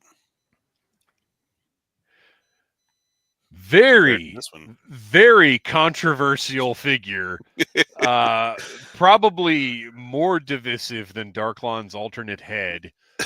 Arctic Cobra Commander, as seen in G.I. Joe the movie in 1987, which I love that because that is a sign of, look, we're hitting everything. I am satisfied with the way they executed this. a lot of people are not, and Angry Noel is one of them.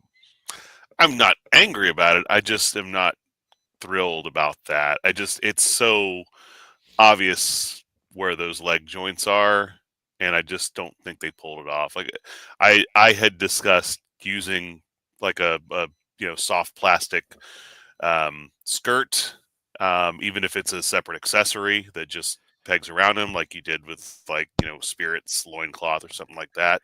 But then But what does yeah, he look like under that? Because Spirit still looks like a complete figure if you take his loincloth off. What does Cobra Commander look like under that? he just got his regular blue pants on. It depends on. Well, yeah, this is before he started becoming a snake, so I'm going to assume just some blue legs. Yeah, I don't know. I mean, I'm sure I'll pick it up, but it's not my favorite of the Super 7 Reaction Plus that they've done. Kristian, how do you feel about their attempt to portray this longer winter coat? So before I give my opinion, it's too far up in the chat to pull it back up, but I gotta give credit to Brett White with another great zinger. This is not Cobra Commander Arctic. This is Cold Shiver Cobra Commander. I really like this. So one of the things that really disappoint me with the 25th anniversary line is almost none of the snow characters can actually sit because of how they executed the jackets. As someone who grew up with,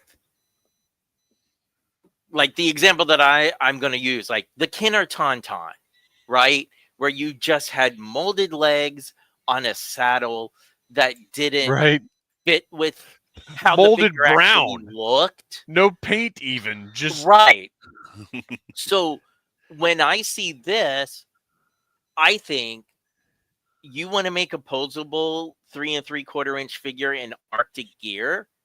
This makes sense. If they want to do like all of their Arctic characters that way, it is not going to bother me in the slightest. Because I can still pose him if I want to, and he's not relegated to just standing there. I'm with you, Kristian. I think he might go like pilot my Cobra Wolf or something. I don't necessarily think this looks great, but I cannot think of a better way they could have done it.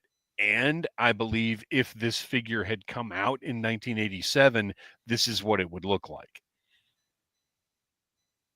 I don't know, because we don't really have any examples of that. So I'm thinking that's about what I'm saying. Gung Ho.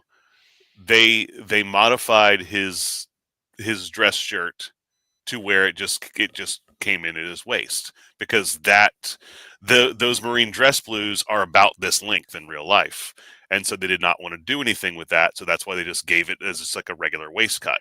But I would rather have this than just a little tiny bit of coat under his belt, because that wouldn't create the same look that this is achieving. Look, it's all a matter of taste. Some people maybe would rather him have just a vinyl cape that looks like a jacket. To me, it just looks like he's wearing like basketball shorts, and that's what every time I look at that, that's all I can see. I don't know what kind of basketball shorts you wear, but mine tend to go all the way in my thighs. Because if you notice, it is blue inside of his thighs. Like there's a clear delineation where the jacket is kind of hanging open there. But again, it's just personal taste. And my only critique, and this is actually for the whole wave, is Cobra Commanders are going to sell. Snake Eyes are going to sell. I get it. But in 3 waves, now we've already had 2 Snake Eyes and 2 Cobra Commanders. And as much as I do love my snow characters, let's hopefully not see another Cobra Commander for a few waves. That I do agree with. It's too soon to be doing these characters Yeah. again with the hundreds of characters we need to get to. But if they do Once a Man in the next wave, I'm jumping on that one. Yeah. Yeah. I didn't need it in Classified, but Oh. I need it in this. Look, I'm not fooling anybody. I'm going to buy them all. I just have preferences about the order I could buy them. So this is the one that really, really excited me out of this whole wave. Noel, why don't you tell us about old Bill? Look at that! How? No, this is the one we've all been waiting for 40 years because this is the way he looked in the cartoon. Like there was never any semblance of his original figure other than the cowboy hat and the glasses and the mustache. They just went with this whole different look. I kind of do wish that it was a more open vest because that's the way he was portrayed. But I'm fine with it because you look at that right there and you're like, that's a Sunbow Wild Bill, and that's what I've been wanting. And this is the first one. I mean, I guess CoverGirl you could consider a drastic departure, but Wild Bill to me was always like one of those characters where his Sunbow look was so different. I always really, really wanted it. Same thing with Airborne. I really want a Sunbow Airborne. So this was so exciting to me. Plus, that head looks like they just popped it off of a Richard Petty figure and stuck it on here. It's amazing. Yeah, I love him. This is the one that I think this is probably going to be the one that will move the most at retail. Just I think, yeah, out of this wave for sure. Yeah. However, we do have one more that was announced early alongside the Hasbro Classified announcement and even part of Hasbro's media materials, which is why I've got super nice fancy pictures of Cold Slither Zartan. So that I've got, well, one exciting thing about this is it has the UV color changing skin. That is great. And they actually sent a slide that's a GIF, but it won't display in my slideshow here of the color changing action. This is how I really want my Cold Slither in this Reaction Plus style, as we've talked about before. Going back to the other figures, I meant to ask this before. How long do you think it'll be before these are actually available for purchase? Because Super 7 having packaged complete samples. That's usually not a thing unless that's like ready for sale. And I mean, even though Wave 2, because didn't they say 4 waves a year of these? Wasn't that, or am I making that up in my head? I don't remember. I don't remember if it was 4 waves a year, but the first wave we got back in was it August? Was it that long ago? Was it August? I don't know. August, September. I don't know. It was late. It was later in the year, and then they were looking at the summer. But I mean, those we saw the prototypes at Joe Fest, so we knew there's still a ways away. But like once we saw the figures, like the figures are popping up at retail before we even saw them in package, in any promo shots. Right. And same thing with the last ones too. Like, oh, we didn't even know we were getting a Serpentor, but people just suddenly are finding this thing at Target. Mm-hmm. Which, by the way, is the only figure from the second wave that I ever saw in a store. Mm-hmm. Oh, that's right. Okay, because yeah, we saw the Reaction Plus at Joe Fest, but they were just, I mean, they weren't. But painted. it was the. I want to say they hit. Were revealed. I want to say they hit in like October. Or Noel, you might be completely right. Let's see. I'm looking through my reviews right now. Oh, you know what? I did it as a live. Hang on, this will actually be easier to look up.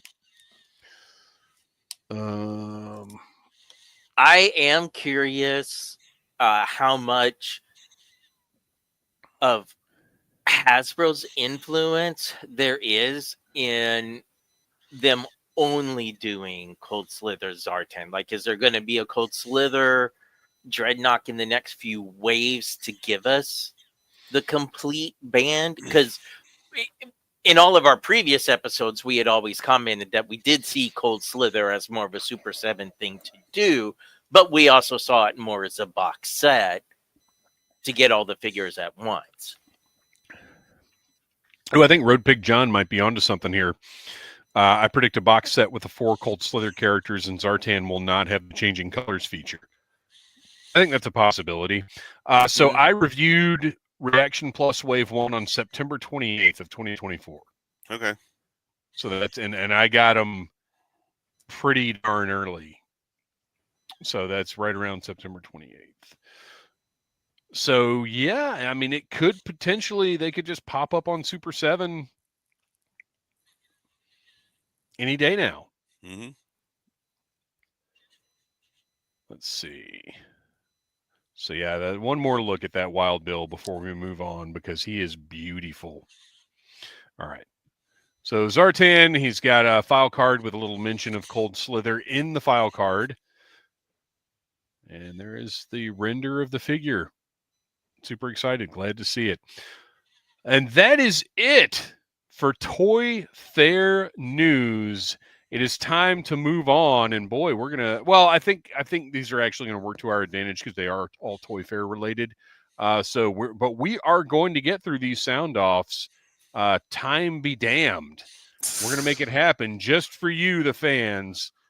It is time now for the segment where we take your input. Follow us at Audible Interlude Podcast on Instagram. While you're there, click on the pinned stories, check out some Audible Interlude merch. And it is time for Sound Off. How did you not get that Tiger Force Snake Eyes in one of these Destro images at some point?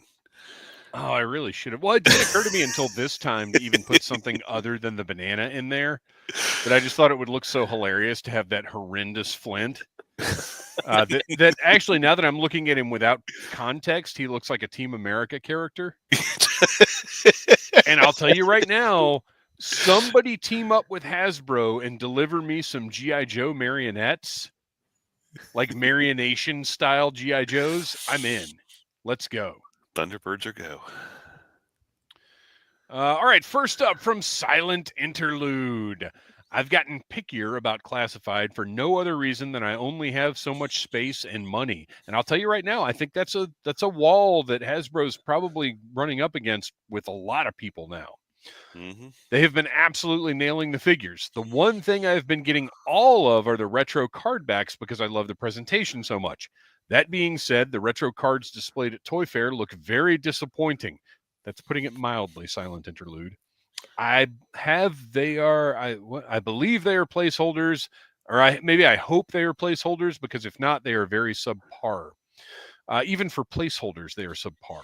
Also, Super 7 continues to show off some cool stuff. Still hoping for Jungle Quinn and Dr. Venom in the Reaction Plus line. Yeah, and you know what? I will say that as much as I love the Sunbow stuff, those are 2 must-have figures for that line. When they've done Quinn, a couple Quins, haven't they? In the yeah, they did one in the comic 3-packs. They did one in the 25th anniversary stuff, and then Super 7. Super 7, yeah. Super 7 did a Reaction Quinn. I think, but they haven't done a Dr. Venom in Reaction yet. No. The only Dr. Venom we've seen was from the Collector Club, I think. Mm-hmm. And the terrible custom that I made that I won't even display. Tom Henry. Hello, fella. What you got? Apparently, Furby is back. Okay, we're going to stop right there. And I'm going to say, there's your Furby right there. Apparently, Furby is back is my favorite opening portion of any sound off we've ever gotten. I'd like to stop the show there, but I won't because it wouldn't be fair to everybody else. Apparently, Furby is back. I saw a video of a display at Toy Fair for the inevitable G.I. Joe Furby crossover. How will they integrate these universes? Will I have to wait for a G.I. Furby to finally get a fang for my classified figs? And as soon as I saw Furby, I thought exactly what Noel has a Fatal Fluffy shirt on, and Fatal Furby Fluffies. That's your Tickle Me Elmo this year. For Christmas, make it happen. No brainer. Lenny, I know you listen. Fatal Furby Fluffies, get on it. That's the next. Forget the Optimus Prime Mobat or any other Transformer crossovers. The crossover we all want is G.I. Joe and Furby. X Borges X. I want nearly everything they showed. Wow, the Flint and CoverGirl card art looks bad, but the figures are must-haves. Yes, I agree with that. So open the CoverGirl, right? Take out the good CoverGirl figure. Put that first CoverGirl figure in the package, so the figure and the card art match. Well, and it'll be just as it'll align as well as those Walmart figures did, where they would put like a completely different Snake Eyes costume. Oh yeah. Well, to be fair, CoverGirl's card art, while it is clearly AI and inherently bad for that reason, is not as visually horrible as Flint's. True. Hillbilly Harper, what is up, Hillbilly? Everybody check out Podcasts from the Pit. What's your thoughts on the Reaction Plus Universal Monsters? I think the creature from the Black Lagoon would be awesome to turn into a Kraken.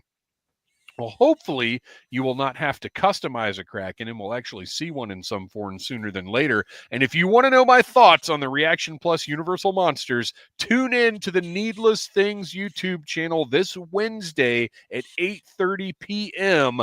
for the rundown of the non-G.I. Joe portion of Toy Fair. Thanks for the opportunity to plug, Hillbilly. Rex, oh Lord, this guy. Let's move on. Rexship85 first asked a question that had nothing to do with Toy Fair, despite the very specific instructions to sound off about Toy Fair, and then he came back strong. In that case, speculation on Snake Armor price point, which we already speculated about. I want to stick with 75. I want it to be, but I just think it's going to be. I could see it getting to 100, but I hope 75. Yeah, I said without a figure, that does take it down some, but I'm thinking 80, 75, 80. That it might not have a figure just so they could keep it at 100. That's true.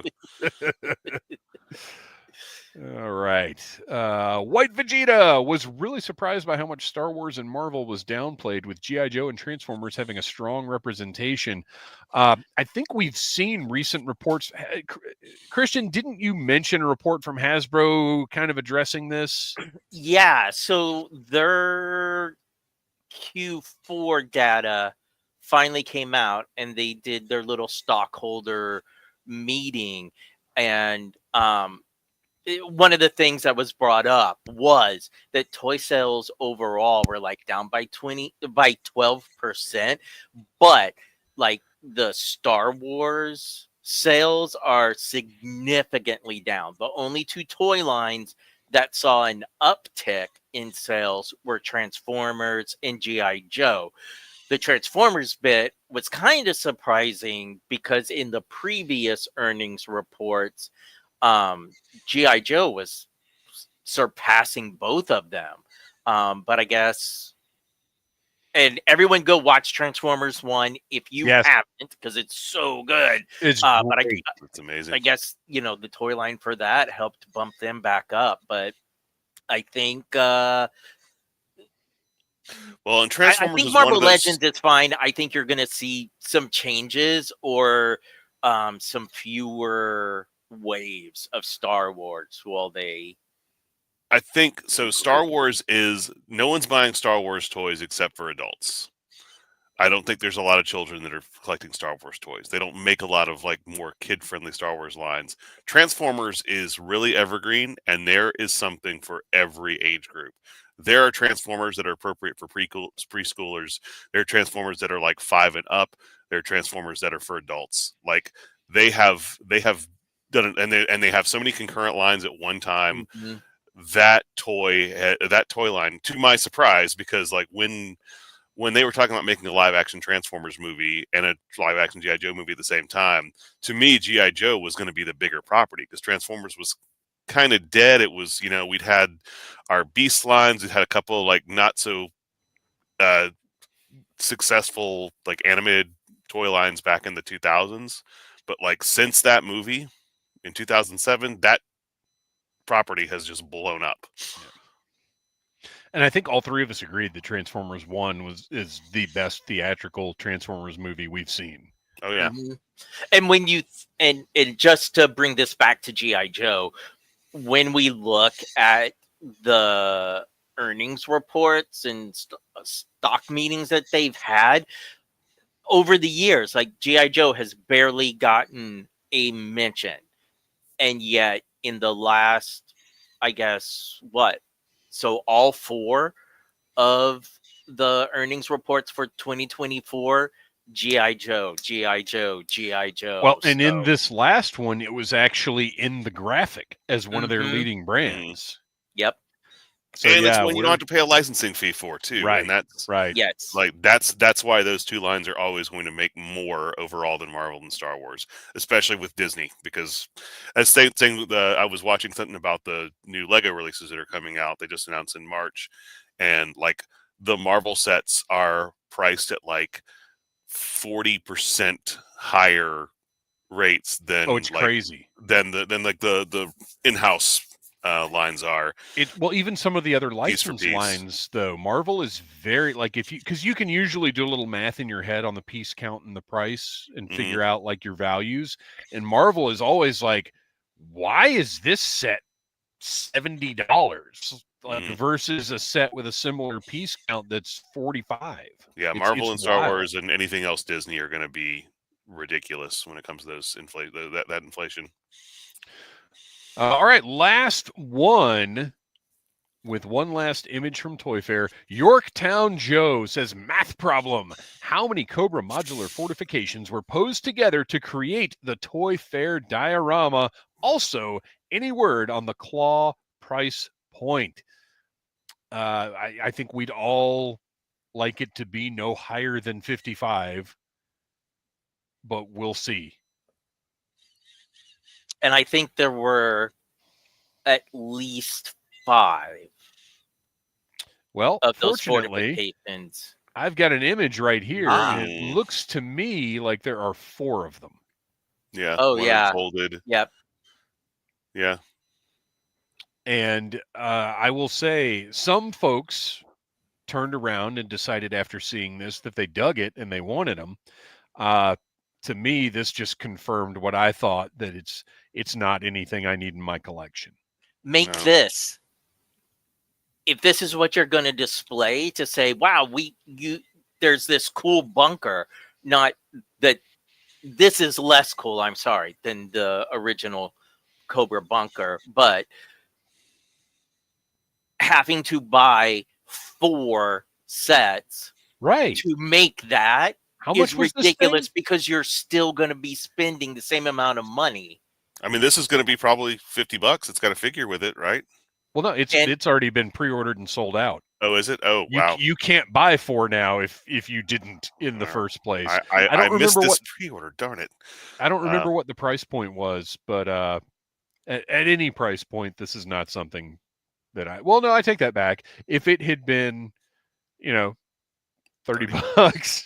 Maybe. But even then, like I don't need multiples of that. Yeah, right, of that right. Figure. Yeah, I don't need that figure at all. I don't need this thing. At no point. I want no the sandbags. I bought this for my the displays. Sandbags don't look great to me though. No, they look like 2-dimensional. I don't think they look good at all. That's Yorktown Joe says appropriately. Yorktown Joe says it was $54.99. So yeah, that's kind of the price point right there for larger accessories. Yeah, and look, for anybody who digs this, excellent, and I look forward to seeing what you make with it. But this is not for me. And on that note, you guys, we are all out of show. Once again, I would like to thank so very much ToyNewsy.com, Toy News International. Go check out their extensive galleries from Toy Fair 2025 and their just ongoing news. They have some of the best toy coverage out there. And also ToyArk.com, which HisTank.com is part of the ToyArk family. both of those entities for allowing us to use their images. It is very, very much appreciated. We will be doing the same thing this Wednesday at 8:30 on the Needless Things YouTube channel, where we talk about other stuff from Toy Fair that is not G.I. Joe. But everybody, please check out toynewsy.com and toyark.com. Go click one of their ads, for Amazon or Big Bad, buy something, give them a little revenue, give them a little traffic, because it was really, really kind of them to work with us and let us use those images. Noel, why don't you tell us a little bit about The Finest and what you've got coming up in just a few weeks here? Well, The Finest is an international G.I. Joe costuming club that raises money for a great organization called Canines for Warriors. While I'm mentioning that, we actually put something out on our public page back in the 1st of February. If you are an aspiring artist, we've been looking for a new poster design to sell to raise money for Canines for Warriors. And if you're a talented artist or you know a talented artist who is interested in maybe designing something that we could potentially use for future sales, we still are we're desperate for entries to this. So check out The Finest G.I. Joe Costuming Club on Facebook. There's a public post that was made recently about that, and you can find the details on what the requirements are. Because we love being able to get people exclusive items in their hands, and also helps us raise money for Canines for Warriors. Kristian, where can we find that toy photography you do so well? You can find me on Instagram and Blue Sky under the name Legion Cub. But also, dear listeners, I can't believe no one has mentioned it yet. But with that Westworld comment at the beginning of the show, we are now a show that has everything, including Yul Brynner. So have some fun out in Bangkok tonight. Well, you can find at least 2/3 of us at Toylanta later in the month, and you can also check out my interview with Brett Barton of Toylanta right here on the Needless Things YouTube channel or wherever you get your podcasts. Our music is by Andy Simford of electricminnowmusic.com. Our next live stream is right here on March the 10th. Put it on your calendar. And until then, yo, Joe. Cobra. I get my kicks above the waistline, sunshine.